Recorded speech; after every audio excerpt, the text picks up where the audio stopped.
Good morning everyone, welcome to knowledge account. আমি কুন্তল মাহিদার তোমাদের সাথে 15th March 2023 daily current affairs নিয়ে ডিসকাস করবো with static GK.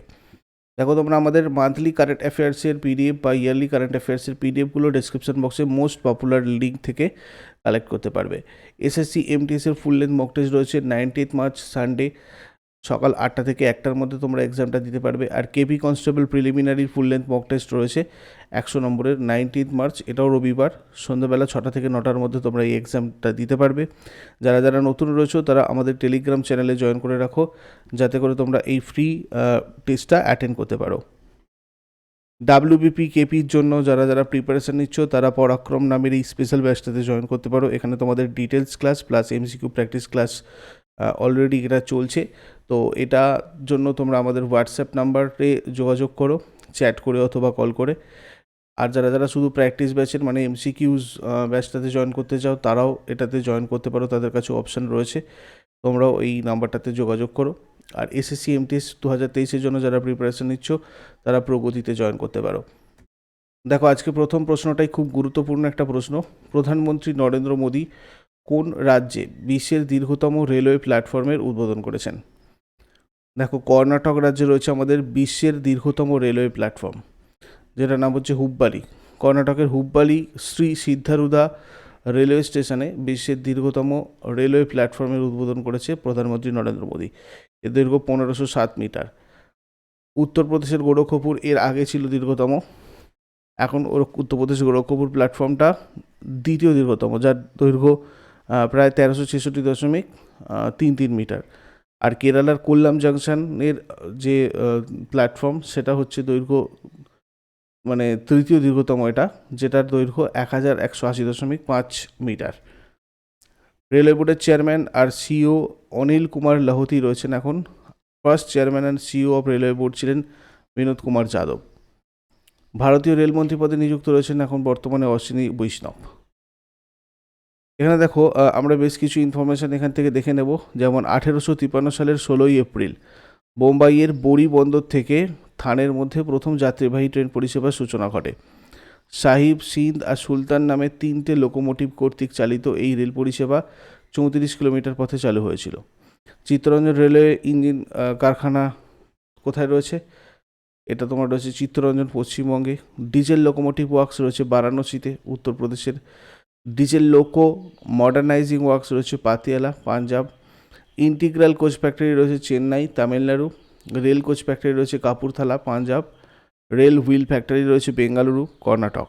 R rail spring কারখানা রয়েছে গোয়ালিয়র, মধ্যপ্রদেশ। তারপরে চলে আসবো 2023 সালের অস্কার পুরস্কারের সেরা অভিনেতার পুরস্কার কে পেয়েছে? 2023 সালে অস্কার পুরস্কারের সেরা অভিনেতার পুরস্কার পেয়েছে ব্রেন্ডন ফ্রেজার। দ্য ওয়েল ছবিতে অভিনয়ের জন্য এই পুরস্কার পেয়েছেন। দ্য ওয়েল মুভি ডিরেক্টর হচ্ছে ড্যারেন অ্যারোনোফস্কি। কোন দেশ 2023 international golden city gate tourism অ্যাওয়ার্ডে গোল্ডেন এবং সিলভার স্টার জিতেছে? ইন্ডিয়া জিতেছে। ভারত সরকারের পর্যটন মন্ত্রক আইটিবি বার্লিন 2023-এ টিভি বা সিনেমা কমার্শিয়াল ইন্টারন্যাশনাল এবং কান্ট্রি ইন্টারন্যাশনাল বিভাগে আন্তর্জাতিক golden city gate tourism award 2023-এ গোল্ডেন এবং সিলভার স্টার জিতেছে। Golden city gate tourism multimedia awards প্রত্যেক বছর পর্যটন আর আতিথেয়তা খাতের সাথে সম্পর্কিত এবং বিভিন্ন বিভাগে দেওয়া হয়। গোল্ডেন সিটি গেট হচ্ছে দেশ, শহর, অঞ্চল এবং হোটেলের জন্য একটা সৃজনশীল মাল্টিমিডিয়া আন্তর্জাতিক প্রতিযোগিতা। বার্ষিক পুরস্কার অনুষ্ঠান আইটিবি বার্লিনে অনুষ্ঠিত হয় আর বিশ্বের শীর্ষস্থানীয় পর্যটন বাণিজ্য শো এটা। তারপরে 2023 সালের অস্কারে পুরস্কারে সেরা পরিচালকের পুরস্কার কে পেয়েছে? 2023 সালের অস্কার পুরস্কারে সেরা পরিচালকের পুরস্কার পেয়েছে ড্যানিয়েল কাওয়ান আর ড্যানিয়েল স্কিনার।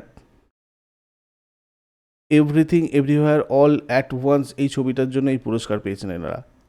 তারপরে এলআইসির অন্তর্বর্তী চেয়ারম্যান হিসেবে কে নিযুক্ত হয়েছে? সিদ্ধার্থ মহান্তি। প্রতিষ্ঠা সাল 1 সেপ্টেম্বর 1956, সদর দপ্তর মুম্বাই। এখান থেকে আর কী প্রশ্ন হতে পারে? দেখো, নেপালের নতুন রাষ্ট্রপতি রামচন্দ্র পাউডেল, বা ব্রাজিলের রাষ্ট্রপতি Luiz Inacio Lula da Silva, Marshall দ্বীপপুঞ্জে ভারতের পরবর্তী রাষ্ট্রদূত সিবি জর্জ, নিউজিল্যান্ডের প্রধানমন্ত্রী ক্রিস হপকিন্স, স্টাফ সিলেকশন কমিশনের চেয়ারম্যান এস কিশোর, এগুলো সব রিসেন্টলি এরা অ্যাপয়েন্টেড হয়েছেন। সিবিএসসি চেয়ারম্যান নিধি চিব্বার, ভারতের ডেপুটি ন্যাশনাল সিকিউরিটি অ্যাডভাইজার পদে নিযুক্ত হয়েছেন পঙ্কজ কুমার সিং। মোহাম্মদ শাহাবুদ্দিন বাংলাদেশের রাষ্ট্রপতি পদে নিযুক্ত হতে চলেছেন ইউটিউবের পরবর্তী সিইও নীলমোহন। তারপরে দেখো, কোন রাজ্য সরকার উপজাতি সম্প্রদায়ের উপার্জন বৃদ্ধি করতে মুখ্যমন্ত্রী জনজাতি জীবিকা মিশনের আওতায় 500 কোটি টাকার স্কিম লঞ্চ করেছে? এটা করেছে কে? উড়িষ্যা। উড়িষ্যা সরকার উপজাতিদের জন্য 500 কোটি টাকা ব্যয়সহ একটা নতুন জীবিকা এবং আয় উৎপাদনমূলক প্রকল্প ঘোষণা করেছে। মুখ্যমন্ত্রী নবীন পট্টনায়কের নেতৃত্বে রাজ্য মন্ত্রিসভায় অনুষ্ঠিত বৈঠকে এই প্রকল্পটা অনুমোদন হয়েছে। এবার দেখো, উড়িষ্যার রাজধানী কোথায়? ভুবনেশ্বরে। মুখ্যমন্ত্রী নবীন পট্টনায়ক, রাজ্যপাল শ্রী গণেশীলাল। ন্যাশনাল পার্ক রয়েছে তোমার Simlipal national park, Bhitarkanika national park. Orissa হচ্ছে পূর্ব ভারতের অবস্থিত একটা ভারতীয় রাজ্য। এটা আয়তনের ভিত্তিতে 8তম বৃহত্তম রাজ্য এবং জনসংখ্যার ভিত্তিতে 11তম। ভারতের তপশিলি উপজাতি জনসংখ্যার মধ্যে এই রাজ্যটা 3য় বৃহত্তম। এটা উত্তরে ঝাড়খণ্ড, পশ্চিমবঙ্গ রাজ্য, পশ্চিমে ছত্তিশগড় এবং দক্ষিণে অন্ধ্রপ্রদেশ প্রতিবেশী রাজ্য। ভারতের মহাসাগরের বঙ্গোপসাগর বরাবর উড়িষ্যার 485 কিলোমিটার উপকূল রেখা রয়েছে। তারপরে চলেছে দেখো, আইনসভা এককক্ষীয় 147টা আসন রয়েছে এখানে। সংসদীয় কেন্দ্র লোকসভা 21টা আসন, রাজ্যসভা তোমার হচ্ছে 10টা আসন। উড়িষ্যার 3টে প্রধান নদী, মহানদী, ব্রাহ্মণী এবং বৈতরণী। উৎসব রথযাত্রা, রাজাপর্ব, নৌকাহাই। লোকনৃত্য ওড়িশি, শাস্ত্রীয়, সাভারি, ঝুমারা, পাইনকা, মুনারি, ছৌ। উড়িষ্যা হচ্ছে তোমার হিমাটাইট আকরিকের সর্বোচ্চ উৎপাদনকারী এবং হিমাটাইট আকরিকের 25% রয়েছে এই উড়িষ্যাতে। পূর্ব ভারতের উড়িষ্যা রাজ্যের অবস্থিত চিল্কা হ্রদকে ভারতের বৃহত্তম উপহ্রদ এবং বিশ্বের অন্যতম বৃহত্তম উপহ্রদ হিসেবে বিবেচনা করা হয়। তারপরে দেখো, ভারতের দীর্ঘতম বাঁধ হীরাকুদ বাঁধ এই উড়িষ্যাতেই রয়েছে, যার দৈর্ঘ্য 25.79 কিলোমিটার। মূল বাঁধের দৈর্ঘ্য 4.8 কিলোমিটার। নদী হচ্ছে তোমার মহানদী। প্রধানমন্ত্রী নরেন্দ্র মোদী কত কিলোমিটার দীর্ঘ বেঙ্গালুরু মাইসুরু এক্সপ্রেসওয়ের উদ্বোধন করেছেন? 118 কিলোমিটার। প্রধানমন্ত্রী নরেন্দ্র মোদী 118 কিলোমিটার দীর্ঘ বেঙ্গালুরু মাইসুরু এক্সপ্রেসওয়ের উদ্বোধন করেছেন। এই নতুন প্রকল্পটা ভবিষ্যতে এই অঞ্চলের সামাজিক আর অর্থনৈতিক প্রবৃদ্ধিতে সহায়তা করবে। 8,480 কোটি টাকা ব্যয় নির্মিত নতুন হাইওয়ে শহরগুলোর মধ্যে ভ্রমণের সময় 3 ঘন্টা থেকে প্রায় 75 মিনিট কমিয়ে দেবে। এছাড়া প্রধানমন্ত্রী নরেন্দ্র মোদী আইআইটি ধারওয়াদের নতুন ক্যাম্পাসের উদ্বোধন করেছেন। আইআইটি ধারওয়াদের ভিত্তিপ্রস্তরও প্রধানমন্ত্রী নরেন্দ্র মোদী 2019 সালের ফেব্রুয়ারিতে স্থাপন করেছিলেন 850 কোটি টাকা ব্যয়ে, যেটা তৈরি হচ্ছে। নেক্সট, সুমন্ত কাঠপালিয়া কোন ব্যাংকের ম্যানেজিং ডিরেক্টর আর চিফ এক্সিকিউটিভ অফিসার পদে নিযুক্ত হয়েছেন? ইন্ডাসইন্ড ব্যাংকের এমডি আর সিইও পদে নিযুক্ত হয়েছেন সুমন্ত কাঠপালিয়া। ইন্ডাসইন্ড ব্যাংকের হেডকোয়ার্টার মুম্বাই, প্রতিষ্ঠা সাল 1994। দেখো, এখানে একবার দেখে নিই আমরা চট করে। এলাহাবাদ ব্যাংকের হেডকোয়ার্টার কলকাতায় এবং অন্ধ্র ব্যাংকের Hyderabad, bank of Baroda Vadodara, bank of India Mumbai, bank of Maharashtra Pune, Canara bank Bangalore. Allahabad ব্যাংকের tagline a tradition of trust. Andhra ব্যাংকের where India banks. Bank of Baroda India's international bank. Bank of India relationships beyond banking. Bank of Maharashtra one family one bank. Canara bank হচ্ছে তোমার together we can. Central bank of ইন্ডিয়ার headquarter Mumbai, corporation ব্যাংকের Bangalore. IDBI এর headquarter হচ্ছে তোমার Mumbai. Indian ব্যাংকের Chennai. Indian overseas ব্যাংকেরও Chennai. Oriental bank of কমার্সের গুরুগ্রাম। সেন্ট্রাল ব্যাংক অফ ইন্ডিয়ার tagline central to you since 1911। Corporation bank হচ্ছে তোমার build a better life around us. IDBI bank limited a premier public sector bank. Indian bank prosperity for all. তারপর হচ্ছে তোমার Indian overseas bank banking for all bank এশিয়া দোস্ত জয়সা। Indian bank your tech friendly bank হচ্ছে তোমার Indian overseas ব্যাংকের good people to grow with. Oriental bank of Commerce where every individual is committed. আর কর্পোরেশন ব্যাংকের প্রসপারিটি ফর অল আর এই প্রিমিয়ার পাবলিক সেক্টর, এই দুটো রয়েছে এবং সেন্ট্রাল ব্যাংক অফ ইন্ডিয়ারও এই দুটো রয়েছে। আর আইডিবিআই ব্যাংকে রয়েছে ব্যাংকিং ফর অল ব্যাংক এশিয়া দোস্ত জয়সা। পাঞ্জাব সিন্ধু ব্যাংকের হেডকোয়ার্টার নতুন দিল্লি। পাঞ্জাব ন্যাশনাল ব্যাংকের নতুন Delhi. Syndicate Bank Manipal. UCO Bank Kolkata. Union Bank of India Mumbai. United Bank of India Kolkata. Vijaya ব্যাংকের ব্যাঙ্গালোর। পাঞ্জাব আর সিন্ধু ব্যাংকের tagline where service is a way of life. Punjab National ব্যাংকের ক্ষেত্রে the name you can bank upon. Syndicate ব্যাংকের ফেথফুল ফ্রেন্ডলি। ইউকো ব্যাংকের honors your trust. Union Bank of India, good people to bank with. United Bank of India, the bank that begins with you. Vijaya ব্যাংকের a friend you can bank on. Next, সম্প্রতি কোন দেশ illegal migration bill pass করেছে? United Kingdom illegal migration bill pass করেছে। United কিংডমের প্রধানমন্ত্রী এখন রয়েছেন ঋষি সুনাক, রাজধানী লন্ডন।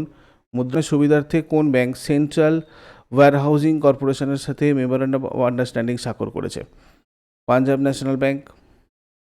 পাঞ্জাব ন্যাশনাল ব্যাংক দেশের পাবলিক সেক্টর ব্যাংক এবং central warehousing corporation ENWR electronic negotiable warehousing রিসিপ্টের অধীনে অর্থায়নের সুবিধার্থে এই সমঝোতা স্মারক স্বাক্ষর করেছে। অংশীদারিত্বের লক্ষ্য হচ্ছে CWC গুদামগুলোতে সংরক্ষিত কৃষি পণ্যগুলির প্রতিশ্রুতির বিরুদ্ধে কৃষক বা খাদ্য প্রসেসর, মানে যারা খাদ্য তৈরি করে, ব্যবসায়ী এবং ব্যবসায়ী, এদের এই তিন ধরনের মানুষজনদের মধ্যে অর্থের সহজ অ্যাক্সেস সরবরাহ করা। পাঞ্জাব ন্যাশনাল ব্যাংক প্রতিষ্ঠিত হয়েছিল 12 এপ্রিল 1894-এ। এর হেডকোয়ার্টার নিউ দিল্লিতে রয়েছে। MD CEO রয়েছেন Atul Kumar Goel. Tagline, the name you can bank upon. Punjab national Bank merge হয়েছে তোমার ওরিয়েন্টাল ব্যাংক অফ কমার্স আর ইউনাইটেড ব্যাংক অফ ইন্ডিয়া। ঠিক আছে, এবার দেখো আগের দিনের হোমওয়ার্কগুলো কী ছিল। 2023 ICC মহিলার T20 অনূর্ধ্ব-19 বিশ্বকাপ কোন দেশ জিতেছে? ভারত। 2022 সালের ফিফা ফুটবল বিশ্বকাপ কোন দেশ জিতেছে? আর্জেন্টিনা। 2022-23 বিজয় হাজারে ট্রফি কোন দল জিতেছে? সৌরাষ্ট্র। আর আজকে তোমাদের জন্য প্রশ্ন থাকবে 2022-23 রঞ্জি ট্রফি কোন দল জিতেছে? 2022 ICC T20 ক্রিকেট বিশ্বকাপ কোন দেশ জিতেছে? 2023 ICC মহিলাদের T20 বিশ্বকাপ কোন দল জিতেছে? এগুলো তোমরা শেষকালে কমেন্টে জানাও। চট করে আগের দিনেরগুলো কুইক রিভাইজ করে নেবো। যারা যারা লাইভে রয়েছে অ্যান্সার করার চেষ্টা করবে। দেখো আগের দিনের ফার্স্ট কোয়েশ্চেন আমাদের কী ছিল? কোন উপন্যাসের জন্য ডক্টর জ্ঞান চতুর্বেদী 2022 ব্যাস সম্মান পুরস্কার পেতে চলেছেন? পাগলখানা। 2023 অস্কার পুরস্কারের সেরা ছবির পুরস্কার পেয়েছে কোন ছবি? Everything everywhere all at once. 2023 সালের অস্কার অ্যাওয়ার্ড কততম? 95তম। 2023 সালের অস্কার পুরস্কারের সেরা অভিনেত্রী পুরস্কার কে পেয়েছে? মিশেল ইয়েও। 95তম একাডেমি অ্যাওয়ার্ডস অনুষ্ঠানের সেরা স্বল্পদৈর্ঘ্য তথ্যচিত্র বিভাগে বেস্ট ডকুমেন্টারি শর্ট ফিল্ম ক্যাটাগরিতে কোন ভারতীয় ছবি প্রথম অস্কার পেয়েছে? The elephant whispers. 95th academy awards অনুষ্ঠানে সেরা মৌলিক গানের বিভাগে নাটু নাটু গানটা কোন ভারতীয় ছবির বিখ্যাত গান? RRR। কোন দেশে 19তম বিমস্টেক মিনিস্ট্রিয়াল মিটিং অনুষ্ঠিত হতে চলেছে? থাইল্যান্ড। শশীধর জগদীশন কোন ব্যাংকের CEO আর MD পদে পুনরায় 3 বছরের জন্য নিযুক্ত হলেন? HDFC bank. টেক মহিন্দ্রার ম্যানেজিং ডিরেক্টর আর চিফ এক্সিকিউটিভ অফিসার পদে কে নিযুক্ত হলেন? মোহিত যোশী। অশোক লেল্যান্ড ভারতের কোন রাজ্যে 100% মহিলা কর্মচারীদের নিয়ে একটা অল ওমেন প্রোডাকশন লাইন চালু করেছে? তামিলনাড়ু। এই পর্যন্ত ছিল তোমাদের আগের দিনের কারেন্ট অ্যাফেয়ার্স। ইউজফুল বলে মনে হলে অবশ্যই লাইক আর বন্ধুদের সাথে শেয়ার করো। যারা নতুন রয়েছেও প্রতিদিন সকাল 6টার সময় ডেলি কারেন্ট অ্যাফেয়ার্সের আপডেটের জন্য আমাদের চ্যানেলকে সাবস্ক্রাইব করে বেল আইকন প্রেস করে রাখো। আমাদের টেলিগ্রাম চ্যানেলের লিঙ্কও ডেসক্রিপশন বক্সে রয়েছে, তোমরা গিয়ে একটু ওখান থেকে জয়েন করে রাখো যাতে তোমরা আপকামিং অন্যান্য ক্লাসগুলোর নোটিফিকেশান ঠিকঠাকভাবে পাও। Thank you so much. Next ক্লাসে আবার সবার সাথে কথা হচ্ছে।